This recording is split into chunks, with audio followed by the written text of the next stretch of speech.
बच्चों, अक्सर तुम लोग मुझसे पूछते हो, महाराज जी पढ़ने बैठते ही नींद आने लगती है, क्या करें?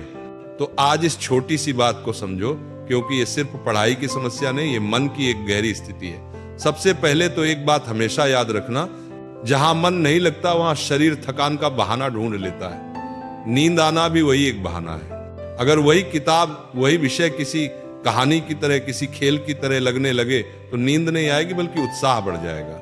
बच्चों, पढ़ाई का मतलब बोझ नहीं है। अगर तुम इसे बोझ समझकर बैठोगे तो मन कहेगा बस सो जा। लेकिन अगर तुम इस भाव से बैठोगे कि मैं कुछ नया सीखने जा रहा हूं जो मेरे जीवन को बदल सकता है, तो देखना वही नींद भाग जाएगी। अब मैं तुम्हें कुछ सरल उपाय बताता हूं। पहला उपाय, वातावरण बदलो। जहां पढ़ते हो वहां रोशनी अच्छी होनी चाहिए। ठंडी हवा, बिछौना या आरामदायक जगह नींद को बुलावा देती है। इसलिए पढ़ाई हमेशा कुर्सी टेबल पर सीधी रीढ़ के साथ करो। दूसरा उपाय, छोटे छोटे ब्रेक लो। लगातार 2-3 घंटे मत बैठो। मानव मन 30-40 मिनट में ऊब जाता है। हर आधे घंटे बाद 2 मिनट खड़े हो जाओ, धीमी सांसें लो, पानी पी लो, बस फिर लौट आओ, मन फिर से ताजा हो जाएगा। तीसरा उपाय, मन को वर्तमान में रखो।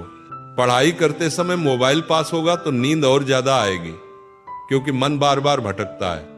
जब मन भटकेगा शरीर सुस्त हो जाएगा। इसलिए ध्यान एक जगह केंद्रित करो। जैसे पूजा करते समय मन भगवान में लगा रहता है, वैसे ही पढ़ते समय मन ज्ञान में लगाओ। चौथा उपाय, उद्देश्य याद रखो। जिस दिन तुमने अपने जीवन का लक्ष्य तय कर लिया, उस दिन नींद तुम्हारी दुश्मन नहीं रह जाएगी। उस दिन वही नींद तुम्हारा साथ देगी।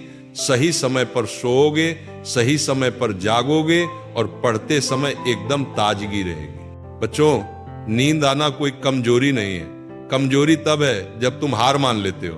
थोड़ा मन को समझाना पड़ता है, बेटा अभी पढ़ने का समय है, आराम बाद में भी किया जा सकता है। याद रखो, जब पढ़ाई हृदय से की जाए तो वह सिर्फ याद ही नहीं रहती, जीवन को बदलने की शक्ति बन जाती है।